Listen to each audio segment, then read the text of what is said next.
Meeting someone new here at Motorsports Expo here 2023, Seth Zacharias, and he is a Zacharias, so you know it's either going to be a 17 or a 71 or a 7 or something like that. He went with the 17. Almost 24 drivers in his family have raced. He's a third generation racer himself. Big thing for him last year was he won the final race at 5 Mile Point. How you doing, man? Doing great. So how is this car? Is this race ready, show ready, and tell me about it. This thing just needs a little bit of coolant and quick setup, and it's ready to rip. And of course put the axles back in, right? Oh, you didn't take the axles out. I guess if you take one of the axles out, it rolls easier. Yeah. That's a trick that guys taught me years ago. So tell me something about yourself. You're 18. How long have you been racing? I have been racing for, I'm going to have to say, 13 years. So what were you driving first? I was driving quarter midget microds. On dirt or asphalt? Asphalt. Asphalt, okay. So what is most of your background? Asphalt or dirt, or about equal?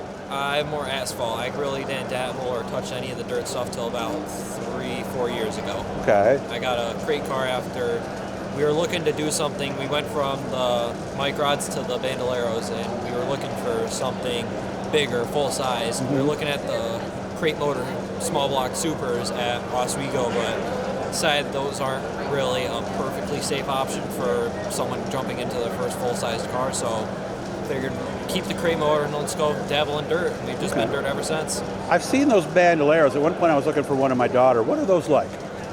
Those are a little bit complicated to drive. They really, looking back on them, it was good to have them, but they aren't the best for transitioning because they're mid-engine. They're kind of their own, almost a big go-kart, right? They're their own thing. They have no front suspension in them. They're essentially souped-up lawnmower engines on the rear. It's kind of its own thing. It's hard to, doesn't really drive like any other car. Okay. So what are we thinking about for this year? Are we going to be strictly dirt in a Sportsman this year? We're looking at doing a mix of both like we did last year. Do a little bit of street stock stuff and mainly focus on That's dirt. what you do on the asphalt, the street stock stuff? Yes. Not a super stock, but an actual street stock? The super stock. Okay, so you're going to be doing that New York series that they have coming up. Yes. Those are pretty cool cars. Yes, they are. What are they exactly? What are the engines? I know I talked to Bill Frisbee Jr. yesterday. It's a 3-speed. What else is unique about those? They're 2-barrel carbs. I don't remember the exact engine size, but they're stock chassis. They're not crates? They are not crates. They're bigger than crates.